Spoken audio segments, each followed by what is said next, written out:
श्री शिवाय नमस्तुभ्यम। आज की कथा में शिव महापुराण कथा का 10वां अध्याय सुनेंगे। सूत जी कहते हैं, हे ऋषियों, तत्पश्चात नारद जी ने विनय पूर्वक प्रणाम किया और उनसे पूछा, भगवान शंकर कैलाश पर कब गए और महात्मा कुबेर से उनकी मित्रता कहाँ और कैसे हुई? प्रभु शिव जी कैलाश पर क्या करते हैं? कृपा करके मुझे बताइए, इसे सुनने के लिए मैं बहुत उत्सुक हूँ। ब्रह्मा जी बोले, हे नारद, मैं तुम्हें चंद्रमौली भगवान शिव के विषय में बताता हूँ। कापिल्य नगर में यज्ञ दत्त दीक्षित नामक एक ब्राह्मण रहते थे, जो अत्यंत प्रसिद्ध थे। वे यज्ञ विद्या में बड़े पारंगत थे। उनका गुणनिधि नामक एक 8 वर्षीय पुत्र था। उसका यज्ञोपवीत हो चुका था और वह बहुत सी विद्याएं जानता था, परंतु वह दुराचारी और जुआरी था। वह हर वक्त खेलता कूदता रहता था तथा गाने बजाने वालों का साथी हो गया था। माता के बहुत कहने पर भी वह पिता के समीप नहीं जाता था और उनकी किसी आज्ञा को भी नहीं मानता था। उसके पिता घर के कार्यों तथा दीक्षा आदि देने में लगे रहते थे। जब घर पर आकर अपनी पत्नी से गुणनिधि के बारे में पूछते तो वह झूठ कह देती कि वह कहीं स्नान करने को गए हैं, देवताओं का पूजन करने गया है। केवल एक ही पुत्र होने के कारण वह अपने पुत्र की कमियों को छिपाती रहती थी। उन्होंने अपने पुत्र का विवाह भी करा दिया। माता नित्य अपने पुत्र को समझाती थी। वह उसे यह भी समझाती थी कि तुम्हारी बुरी आदतों के बारे में तुम्हारे पिता को पता चल गया तो वे क्रोध के आवेश में हम दोनों को मार देंगे। परंतु गुणनिधि पर माँ के समझाने का कोई प्रभाव नहीं पड़ता था। एक दिन उसने अपने पिता की अंगूठी चुरा ली और उसे जुए में हार गया। दैव योग से उसके पिता को अंगूठी के विषय में पता चल गया। जब उन्होंने अंगूठी जुआरी के हाथ में देखी तो उसने पूछा कि यह तो मेरा है। जुआरी ने कहा, मैंने कोई चोरी नहीं की है, अंगूठी मुझे तुम्हारे पुत्र ने ही दी है। यही नहीं बल्कि उसने और जुआरियों को भी बहुत सारा धन घर से लाकर दिया है। परंतु आश्चर्य तो यह है कि तुम जैसे पंडित भी अपने पुत्र के लक्षणों को नहीं जान पाए। यह सारी बातें सुनकर पंडित दीक्षित का सिर शर्म से झुक गया। वे सिर झुकाकर और अपना मुंह ढककर अपने घर की ओर चल दिए। घर पहुंचकर गुस्से से उन्होंने अपनी पत्नी को पुकारा। अपनी पत्नी से पूछा कि तेरा लाडला पुत्र कहाँ है? मेरी अंगूठी जो मैंने सुबह दी थी वह कहाँ है? मुझे जल्दी से दो। पंडित की पत्नी ने फिर झूठ बोल दिया, मुझे स्मरण नहीं है, वह कहाँ है?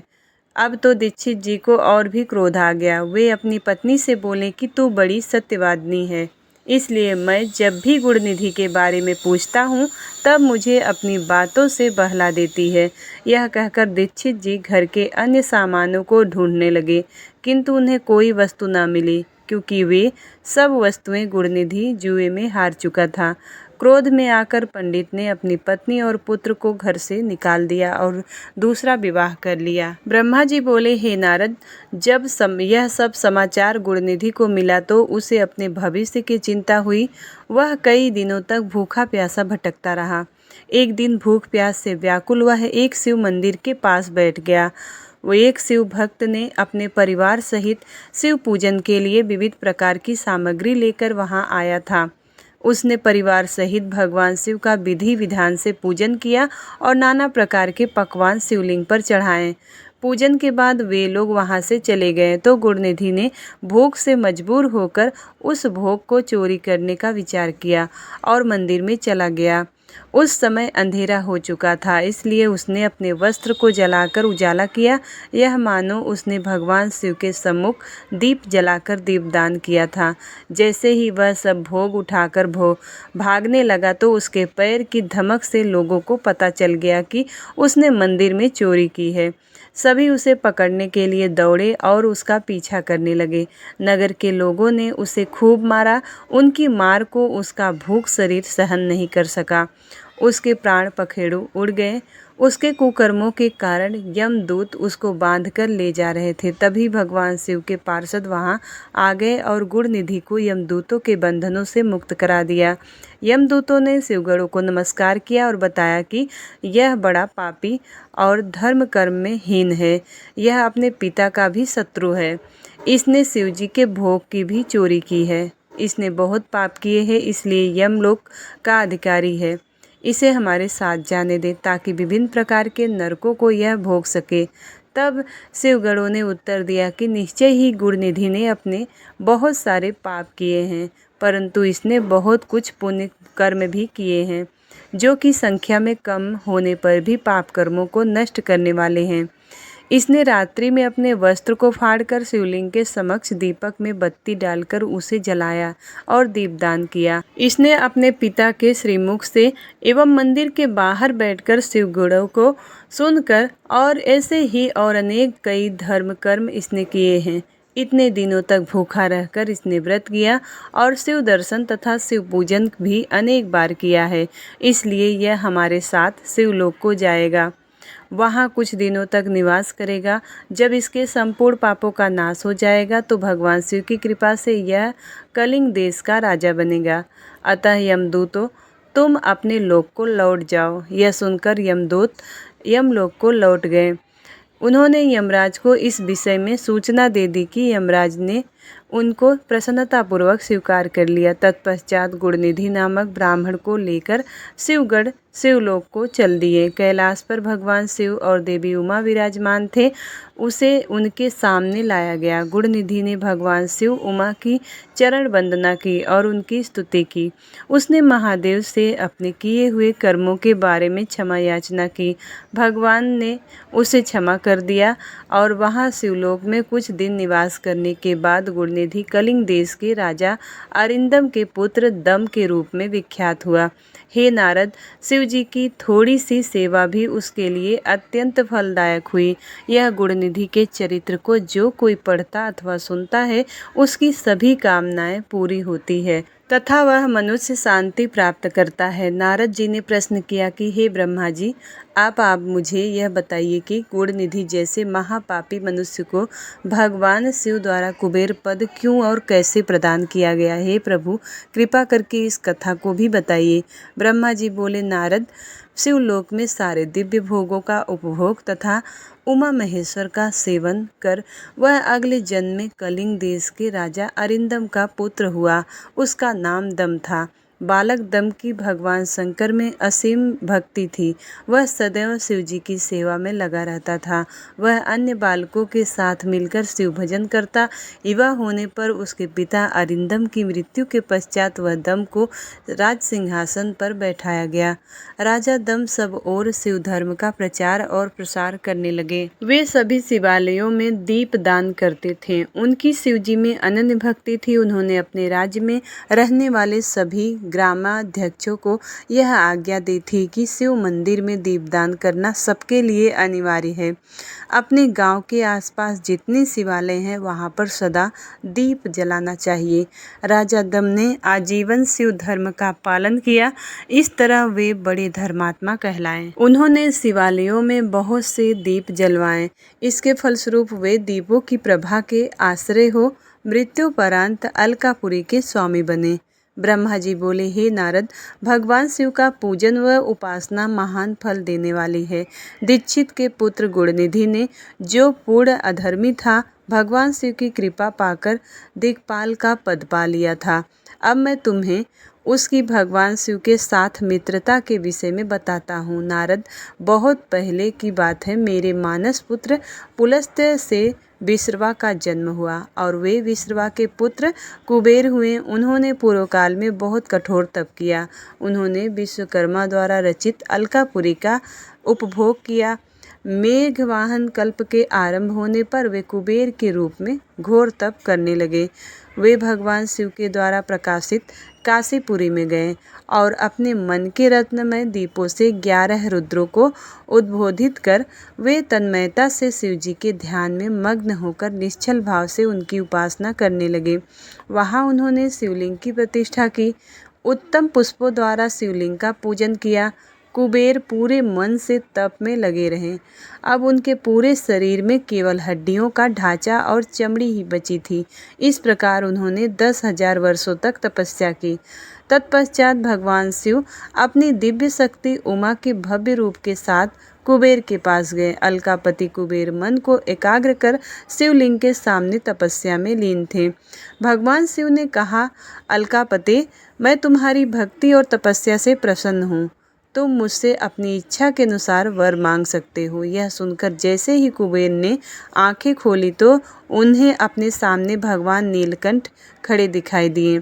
उनका तेज सूर्य के समान था। उनके मस्तक पर चंद्रमा अपनी चांदनी बिखेर रहा था। अब उनके तेज से कुबेर की आंखें चौंधिया गई। तत्काल उन्होंने अपनी आंखें बंद कर ली। वे भगवान शिव से बोले, भगवान मेरे नेत्रों को वह शक्ति दीजिए जिससे कि मैं आपके चरणाविंदों का दर्शन कर सकूं। कुबेर की बात सुनकर भगवान शिव ने अपनी हथेली से कुबेर को स्पर्श कर देखने की शक्ति प्रदान की। दिव्य दृष्टि प्रदान होने पर वे आंखें फाड़ फाड़ कर देवी उमा की ओर देखने लगे। वे सोचने लगे कि भगवान शिव के साथ यह सर्वांग सुंदरी कौन है। इसने ऐसा कौन सा तप किया है जो इसे भगवान शिव की कृपा से उनका सामीप्य रूप और सौभाग्य प्राप्त हुआ है।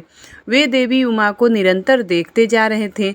देवी के घूरने के कारण उनकी बाईं आंख फूट गई। शिव जी ने उमा से कहा कि उमे, यह तुम्हारा पुत्र है। यह तुम्हें क्रूर दृष्टि से नहीं देख रहा है। यह तुम्हारे तप बल को जानने की कोशिश कर रहा है। फिर भगवान शिव ने कुबेर से कहा कि मैं तुम्हारी तपस्या से बहुत प्रसन्न हूँ। मैं तुम्हें वर देता हूँ कि तुम समस्त निधियों और गुह्य शक्तियों के स्वामी हो जाओ। सुव्रतों, यक्षों और किन्नरों के अधिपति होकर धन के दाता बनो। मेरी तुमसे सदा मित्रता रहेगी और मैं तुम्हारे पास सदा निवास करूँगा। अर्थात तुम्हारे स्थान अलकापुरी के पास ही मैं निवास करूँगा। कुबेर, अब तुम अपनी माता उमा के चरणों में प्रणाम करो। ये ही तुम्हारी माता हैं। ब्रह्मा जी कहते हैं कि नारद, इस प्रकार भगवान शिव ने देवी से कहा कि हे देवी, यह आपके पुत्र के समान है, इस पर अपनी कृपा करो। यह सुनकर देवी उमा बोली कि वत्स, तुम्हारी भगवान शिव में सदैव निर्मल भक्ति बनी रहे। बाईं आंख फूट जाने पर भी तुम एक ही पिंगल नेत्र के युक्त रहो। महादेव जी ने जो वर तुम्हें प्रदान किए हैं वे सुलभ हैं। मेरे रूप से ईर्ष्या के कारण तुम कुबेर नाम से प्रसिद्ध होगे। कुबेर को वर देकर भगवान शिव और उमा देवी वहाँ से धाम अपने चले गए। इस प्रकार भगवान शिव और कुबेर में मित्रता हुई और वे अलकापुरी के निकट कैलाश पर्वत पर निवास करने लगे। नारद जी ने कहा कि ब्रह्मा जी, आप धन्य हैं। आपने मुझ पर कृपा करके मुझे इस अमृत कथा के बारे में बताया।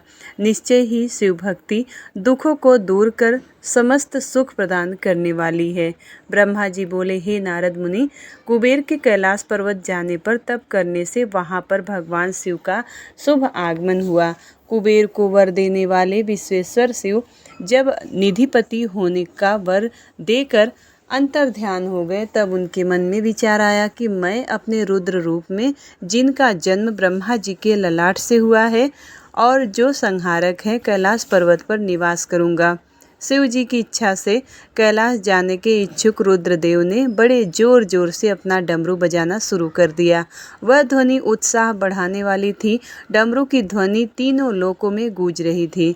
उस ध्वनि में सुनने वाले को अपने पास आने का आग्रह था। उस डमरू ध्वनि को सुनकर ब्रह्मा, विष्णु आदि सभी देवता, ऋषि मुनि, वेद शास्त्रों को जानने वाले सिद्ध लोग बड़े उत्साहित होकर कैलाश पर्वत पर पहुँचे। भगवान शिव के सारे पार्षद और गणपाल जहाँ भी थे वे कैलाश पर्वत पर पहुँचे और साथ ही असंख्य गणों सहित अपनी लाखों करोड़ों भयावनी भूत प्रेतों की सेना के साथ स्वयं शिव जी भी वहां आ पहुँचे। सभी गणपाल सहस्त्रों भुजाओं से युक्त थे। उनके मस्तक पर जटाएं थीं। सभी चंद्रचूड़, नीलकंठ और त्रिलोचन थे। हार, कुंडल, केयूर तथा मुकुट से वे अलंकृत थे। भगवान शिव ने विश्वकर्मा को कैलाश पर्वत पर निवास बनाने की आज्ञा दी। अपने व अपने भक्तों के रहने के लिए योग्य आवास तैयार करने का आदेश दिया। विश्वकर्मा ने आज्ञा पाते ही अनेकों प्रकार के सुंदर निवास स्थान वहां पर बना दिए। उत्तम मुहूर्त में उन्होंने वहां प्रवेश किया। इस मधुर बेला पर सभी देवताओं, ऋषि मुनियों और सिद्धों सहित ब्रह्मा और विष्णु ने शिव जी व उमा का अभिषेक किया। किया, विभिन्न प्रकार से उनकी पूजा अर्चना की और स्तुति की, प्रभु की आरती उतारी। उस समय आकाश में फूलों की वर्षा हुई। इस समय चारों ओर भगवान शिव तथा देवी उमा की जय जयकार हो रही थी। सभी की स्तुति से प्रसन्न होकर भगवान शिव ने उन्हें उनकी इच्छा के अनुसार वरदान दिया तथा उन्हें अभिष्ट और मनवांछित वस्तुएं भेंट की। तत्पश्चात भगवान शंकर की आज्ञा लेकर सभी देवता अपने अपने निवास को चले गए। कुबेर भी भगवान शिव की आज्ञा पाकर अपने स्थान अलकापुरी को चले गए। तत्पश्चात भगवान शंभु वहां निवास करने लगे। वे योग साधना में लीन होकर ध्यान में मग्न रहते। कुछ समय तक वहां अकेले निवास करने के बाद उन्होंने दक्ष कन्या देवी सती को पत्नी के रूप में प्राप्त कर लिया। देवर्षि अब रुद्र भगवान देवी सती के साथ वहां सुखपूर्वक विहार करने लगे। हे नारद, इस प्रकार मैंने तुम्हें भगवान शिव के रुद्र अवतार का वर्णन और उनके कैलाश पर आगमन की उत्तम कथा सुनाई है। तुम्हें शिव जी व कुबेर की मित्रता और भगवान शिव की विभिन्न लीलाओं के विषय में बताया है। उनकी भक्ति तीनों लोकों का सुख प्रदान करने वाली तथा मनवांछित फलों को देने वाली है। इस लोक में ही नहीं परलोक में भी सद्गति प्राप्त होती है। इस कथा को जो भी मनुष्य एकाग्र होकर सुनता या पढ़ता है वह इस लोक में सुख भोगों को पाकर मोक्ष को प्राप्त होता है। नारद जी ने ब्रह्मा जी का धन्यवाद किया और उनकी स्तुति की। वे बोले कि प्रभु, आपने मुझे इस अमृत कथा को सुनाया है। आप महाज्ञानी हैं, आप सभी की इच्छाओं को पूर्ण करते हैं। मैं आपका आभारी हूँ। शिव चरित्र जैसा श्रेष्ठ ज्ञान आपने मुझे दिया है। हे प्रभु, मैं आपको बारंबार नमन करता हूँ। नारद जी ने पूछा, हे ब्रह्मा जी, आपके श्रीमुख से मंगलकारी व अमृतमयी शिव कथा सुनकर मुझ में उनके विषय में और अधिक जानने की लालसा उत्पन्न हो गई है। अतः भगवान शिव के बारे में मुझे बताइए कि विश्व की सृष्टि करने वाले ब्रह्मा जी, मैं सती के विषय में भी जानना चाहता हूँ। सदाशिव योगी होते हुए भी एक स्त्री के साथ विवाह करके गृहस्थ कैसे हो गए? उन्हें विवाह करने का विचार कैसे आया? जो पहले दक्ष की कन्या थी फिर हिमालय की कन्या हुई, वे सती पार्वती किस प्रकार शंकर जी को प्राप्त हुई? पार्वती ने किस प्रकार घोर तपस्या की और कैसे उनका विवाह हुआ? कामदेव को भस्म करने वाले भगवान शिव के आधे शरीर में वे किस प्रकार स्थान पा सके? उनका अर्धनारीश्वर रूप क्या है? हे प्रभु, आप ही मेरे इन प्रश्नों के उत्तर दे सकते हैं। आप ही मेरे संशयों का निवारण कर सकते हैं। ब्रह्मा जी ने कहा, हे नारद, देवी सती और भगवान शिव का शुभ यश परम पावन, दिव्य और गोपनीय है। उसके रहस्य को भी वे समझते हैं। सर्वप्रथम तुम्हारी प्रार्थना पर मैं सती के चरित्र को बताता हूँ। पहले मेरे एक कन्या पैदा हुई जिसे देखकर मैं काम पीड़ित हो गया। तब रुद्र ने धर्म का स्मरण कराते हुए मुझे बहुत धिक्कारा। फिर वे अपने निवास कैलाश पर्वत पर चले गए। उन्हें मैं समझाने की कोशिश की परंतु मेरे सभी प्रयत्न निष्फल हो गए। तब मैंने शिव जी की आराधना की। शिव जी ने मुझे बहुत समझाया परंतु मैंने हठ नहीं छोड़ा और फिर रुद्रदेव को मोहित करने के लिए शक्ति का उपयोग करने लगा। मेरे पुत्र दक्ष के यहाँ सती का जन्म हुआ। वह दक्ष सुता उमा नाम से उत्पन्न होकर कठिन तप करके रुद्र की स्त्री हुई। रुद्र गृहस्थ आश्रम में सुखपूर्वक समय व्यतीत किया। उधर शिवजी की माया से दक्ष को घमंड हो गया और वह महादेव जी की निंदा करने लगा। दक्ष ने एक विशाल यज्ञ का आयोजन किया। उस यज्ञ में दक्ष ने मुझे, विष्णु जी को, सभी देवी देवताओं और ऋषि मुनियों को निमंत्रण दिया परंतु महादेव जी को एवं अपनी पुत्री सती को उस विशाल यज्ञ का निमंत्रण नहीं दिया। सती को जब इस बात की जानकारी मिली तो उन्होंने शिव चरणों में वंदना कर उनसे दक्ष यज्ञ में जाने की इच्छा प्रकट की। भगवान शिव ने देवी सती को बहुत समझाया कि बिना बुलाए ऐसे आयोजनों में जाना अपमान और निष्ठकारक होता है, लेकिन सती ने जाने का हठ किया। शिव जी ने भाभी को देखते हुए आज्ञा दे दी। शिव सर्वज्ञ हैं। सती पिता के घर चली गई। वहाँ यज्ञ में महादेव जी के लिए भाग न देखकर वह अपने पिता के मुख से अपने पति की घोर निंदा सुनकर उन्हें बहुत क्रोध आया। वे महादेव की निंदा सहन न कर सकी और उन्होंने उसी यज्ञ कुंड में कूदकर अपने शरीर का त्याग कर दिया। जब इसका समाचार शिव तक पहुंचा तो वे बहुत कुपित हुए। उन्होंने अपनी जटा का एक बाल उखाड़कर वीरभद्र नामक अपने गढ़ को उत्पन्न किया। भगवान शिव ने वीरभद्र को आज्ञा दी कि वह दक्ष के यज्ञ का विध्वंस कर दे। वीरभद्र ने शिव आज्ञा का पालन करते हुए यज्ञ का विध्वंस कर दिया और दक्ष का सिर काट दिया। इस उपद्रव को देखकर सभी लोग भगवान शिव की प्रार्थना करने लगे। तब भगवान शिव ने दक्ष को पुनः जीवित कर दिया और उनके यज्ञ को पूर्ण करवाया। भगवान शिव सती के मृत शरीर को लेकर वहां से चले गए। उस समय सती के शरीर से उत्पन्न ज्वाला पर्वत पर गिरी थी। वही पर्वत आज भी ज्वालामुखी के नाम से पूजित है। आज उनके दर्शन से मनोकामनाएं पूरी होती है। वही सती दूसरे जन्म में हिमालय के घर में पुत्री रूप में प्रकट हुई, जिनका नाम पार्वती था। उन्होंने कठोर तप द्वारा पुनः महादेव जी को अपने पति के रूप में प्राप्त कर लिया। सूत जी बोले, हे ऋषियों, ब्रह्मा जी के ये वचन सुनकर नारद जी पुनः पूछने लगे कि हे ब्रह्मा जी, मैं सती और शंकर जी के परम पवित्र व दिव्य चरित्र को पुनः सुनना चाहता हूँ कि सती की उत्पत्ति कैसे हुई और महादेव जी का मन विवाह करने के लिए कैसे तैयार हुआ। दक्ष से नाराज होकर देवी सती ने अपने देह को कैसे त्याग दिया और फिर कैसे हिमालय की पुत्री पार्वती के रूप में जन्म लिया। उनके तप, विवाह, काम, नाश आदि की सभी कथाएं मुझे सविस्तार सुनाने की कृपा कीजिए। ब्रह्मा जी बोले, हे नारद, पहले भगवान शिव निर्गुण, निर्विकल्प, निर्विकारी और दिव्य थे, परंतु देवी उमा से विवाह करने के बाद वे सगुण और शक्तिमान हो गए। उनके बाएं अंग से ब्रह्मा जी उत्पन्न हुए और दाएं अंग से विष्णु जी उत्पन्न हुए। तभी से भगवान सदाशिव के 3 रूप ब्रह्मा, विष्णु और रुद्र सृष्टिकर्ता, पालनकर्ता और संहारकर्ता के रूप में विख्यात हुए। उनकी आराधना करते हुए मैं सुरासुर सहित मनुष्य आदि जीवों को रचना करने लगा। मैंने सभी जातियों का निर्माण किया। मैंने ही मरीच, अत्रि, पुलस्त्य, अंगिरा और कृतु, वशिष्ठ, नारद, दक्ष और भृगु की उत्पत्ति की और मेरे मानस पुत्र कहलाए। तत्पश्चात मेरे मन में माया का मोह उत्पन्न होने लगा। तब मेरे हृदय से अत्यंत मनोहारी और सुंदर रूप वाली नारी प्रकट हुई। उसका नाम संध्या था। वह दिन में क्षीण होती, परंतु रात में उसका रूप, सौंदर्य और निखर जाता था। वह सायं संध्या ही थी। संध्या निरंतर मंत्र का जाप करती थी। उसके सौंदर्य से ऋषि मुनियों का मन भी भ्रमित हो जाता था। इसी प्रकार मेरे मन से एक मनोहर रूप वाला पुरुष भी प्रकट हुआ। वह अत्यंत सुंदर और अद्भुत रूप वाला था। उसके शरीर का मध्य भाग पतला था। वह काले बालों से युक्त था। उसके दांत सफ़ेद मोतियों से चमक रहे थे। उसके श्वास से सुगंधी निकल रही थी। उसकी चाल मदमस्त हाथी के समान थी। उसकी आंखें कमल के समान थी। उसके अंगों में लगे केसर की सुगंध नासिका को तृप्त कर रही थी। तभी उस रूपवान पुरुष ने विनयपूर्वक अपने सिर को मुझ ब्रह्मा के सामने झुकाकर मुझे प्रणाम किया और मेरी बहुत स्तुति की। वह पुरुष बोला कि ब्राह्मण, आप अत्यंत शक्तिशाली हैं। आपने ही मेरी उत्पत्ति की है। प्रभु मुझ पर कृपा करें और मेरे योग्य काम मुझे बताएं, ताकि मैं आपकी आज्ञा से उस कार्य को पूरा कर सकूं। ब्रह्मा जी ने कहा कि हे भद्र पुरुष, तुम सनातनी सृष्टि उत्पन्न करो।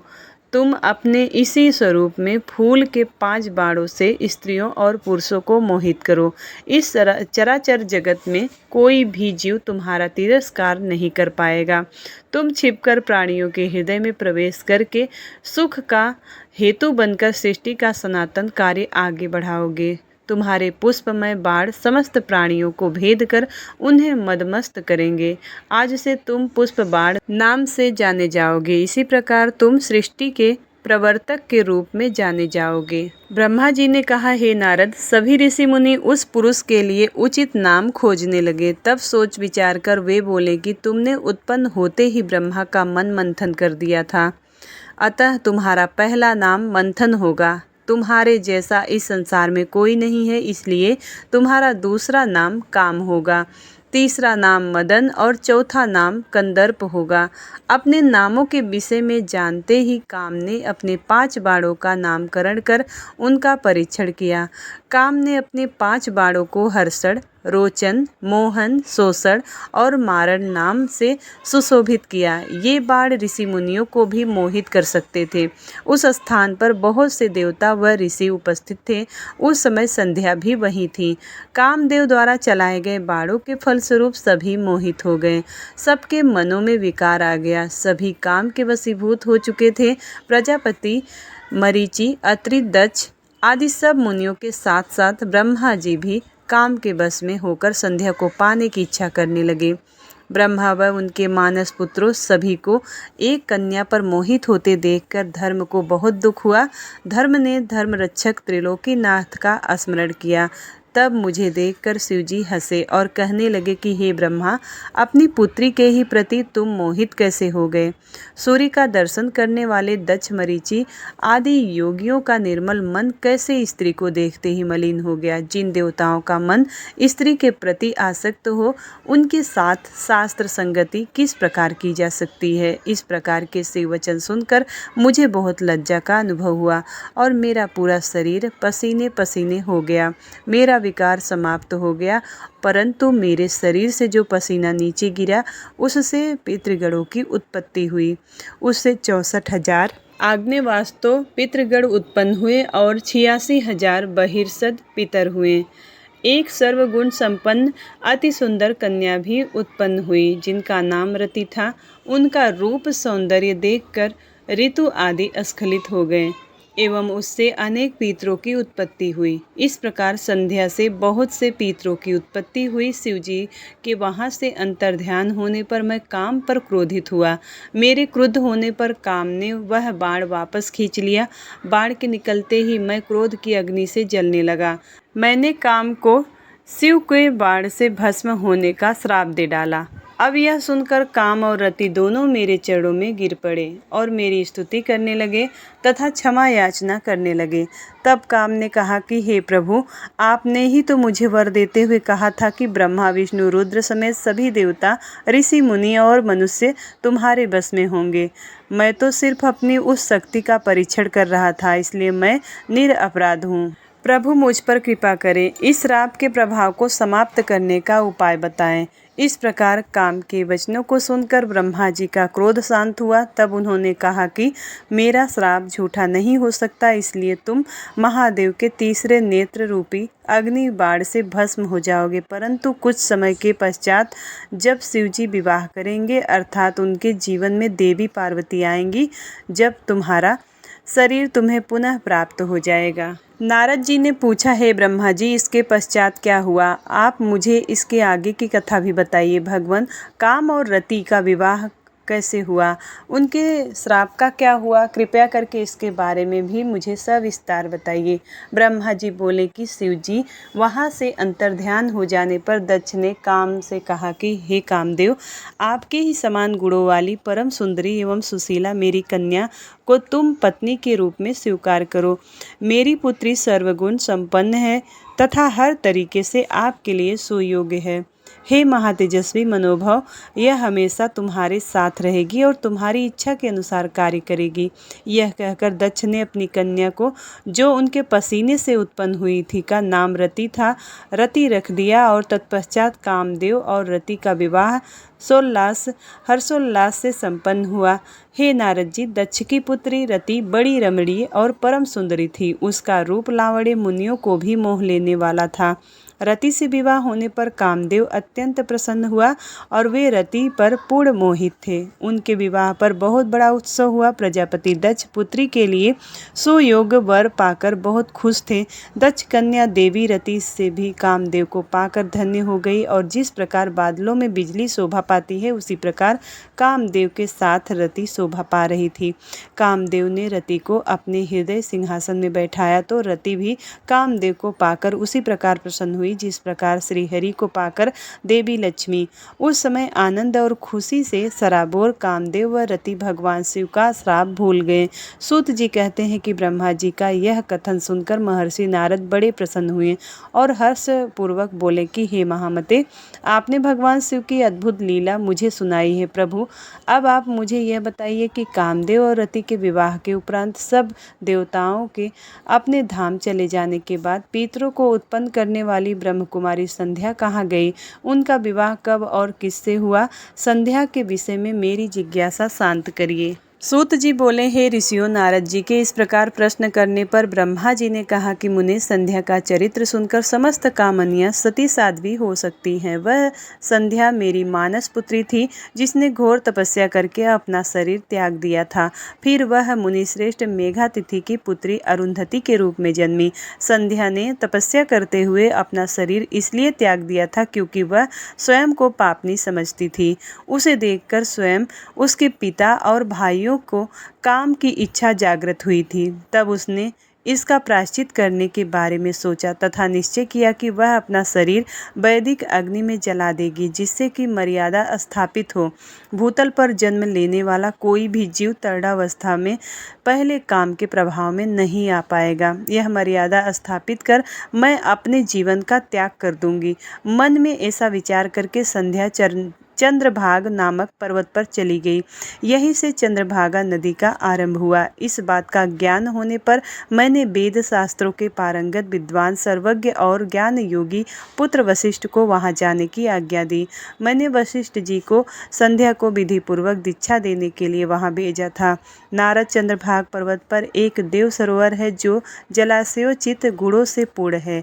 उस सरोवर के तट पर बैठी संध्या इस प्रकार सुशोभित हो रही थी जैसे प्रदोष काल में उदित चंद्रमा और नक्षत्रों से युक्त आकाश शोभा पाता है। तभी उन्होंने चंद्रभागा नदी का भी दर्शन किया। तब उस सरोवर के तट पर बैठी संध्या से वशिष्ठ जी ने आदरपूर्वक पूछा कि हे देवी, तुम इस निर्जन पर्वत पर क्या कर रही हो? तुम्हारे माता पिता कौन है? यदि यह छिपाने योग्य न हो तो कृपया करके मुझे बताओ।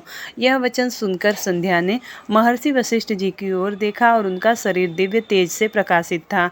मस्तक पर जटा धारण किए हुए थे। वे साक्षात कोई पुण्यात्मा जान पड़ते थे।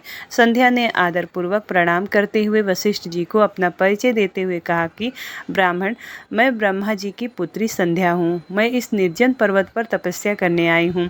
यदि आप उचित समझे तो मुझे तपस्या की विधि बताइए। मैं तपस्या के नियमों को नहीं जानती हूँ, अतः मुझ पर कृपा करके आप मेरा उचित मार्गदर्शन करें। संध्या की बात सुनकर वशिष्ठ जी ने जान लिया कि देवी संध्या मन में तपस्या का दृढ़ संकल्प कर चुकी है। इसलिए वशिष्ठ जी ने भक्त वत्सल भगवान शिव का स्मरण करते हुए कहा कि हे देवी, सबसे महान और उत्कृष्ट हैं, सभी के परम आराध्य हैं, जिन्हें परमात्मा कहा जाता है। तुम उन महादेव जी को अपने हृदय में धारण करो। भगवान शिव ही धर्म, अर्थ, काम और मोक्ष के स्रोत हैं। तुम उन्हीं का भजन करो। ओम नमः शिवाय मंत्र का जाप करते हुए मौन तपस्या करो। उनके अनुसार मौन रहकर ही स्नान तथा शिव पूजन करो। प्रथम 2 बार छठे समय में जल को और आहार के रूप में लो। तीसरी बार छठा समय आने पर उपवास करो। देवी, इस प्रकार की गई तपस्या ब्रह्मचर्य का फल देने वाली तथा अभिष्ट मनोरथों को पूरा करने वाली है। अपने मन में शुभ उद्देश्य से लेकर शिव जी का मनन व चिंतन करो। वे प्रसन्न होकर तुम्हारी मनोकामना अवश्य पूरी करेंगे। इस प्रकार संध्या को तपस्या की विधि बताकर उपदेश देकर मुनि वशिष्ठ वहां से अंतर्ध्यान हो गए। ब्रह्मा जी बोले, हे महाप्रज्ञ नारद, तपस्या की विधि बताकर जब वशिष्ठ जी वहां से चले गए तो संध्या आसन लगाकर कठोर तप शुरू करने लगी। वशिष्ठ जी के द्वारा कहे गए विधान एवं मंत्र द्वारा संध्या ने भगवान शिव की आराधना करनी आरंभ कर दी। उसने अपना मन शिव भक्ति में लगा दिया और एकाग्र होकर तपस्या में मग्न हो गई।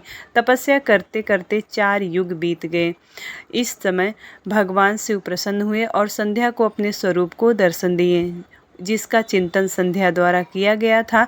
भगवान का मुख प्रसन्न था, उनके स्वरूप से शांति बरस रही थी और संध्या के मन में विचार आया कि मैं महादेव की स्तुति कैसे करूं। इसी सोच में संध्या ने नेत्र बंद कर लिए। भगवान शिव ने संध्या के हृदय में प्रवेश कर उसे दिव्य ज्ञान दिया, साथ ही दिव्य वाणी और दिव्य दृष्टि भी प्रदान की। संध्या ने प्रसन्न मन से भगवान शिव की स्तुति की। श्री शिवाय नमस्तुभ्यम। शिव महापुराण कथा का 10वां अध्याय समाप्त। इसके आगे की कथा 11वें अध्याय में सुनेंगे। उम्मीद करती हूँ वीडियो आपको पसंद आती है। यदि वीडियो पसंद आता है तो वीडियो को लाइक करिएगा। चैनल पर पहली बार आए हैं तो चैनल को सब्सक्राइब जरूर करिएगा। मिलती हूँ अगली वीडियो में, तब तक के लिए हर हर महादेव।